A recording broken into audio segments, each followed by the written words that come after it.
அகத்தியரே, ஓரறிவு உள்ளவைகள் என்னென்ன? புல், பூண்டு, மரம், செடி, கொடி முதலிய தாவர வர்க்கங்கள். ஈரறிவு உள்ளவைகள்? தண்ணீரில் வாழும் ஜீவராசிகள். மூன்றறிவு? நிலத்திலே ஊர்ந்து செல்லும் எறும்பு, கரையான், நத்தை முதலியன.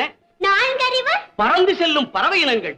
ஐந்தறிவு? மண்ணிலே நடந்து செல்லும் ஆடு, மாடு மற்றும் விலங்கினங்கள். ஆறறிவு? மனத்தினால் எதையும் நினைத்து பார்க்கும் சக்தி உடைய மனிதனே ஆறறிவு படைத்தவன். இப்படி எதையும் நினைத்து பார்க்கும் ஆறறிவு படைத்த நீங்கள் உங்கள் இலக்கண நூலை அரங்கேற்றுவதற்கு முன்பு தங்கள் ஆசானை வணங்கி ஆட்சி பெற்ற பிறகுதான் இங்கு வந்தீர்களா?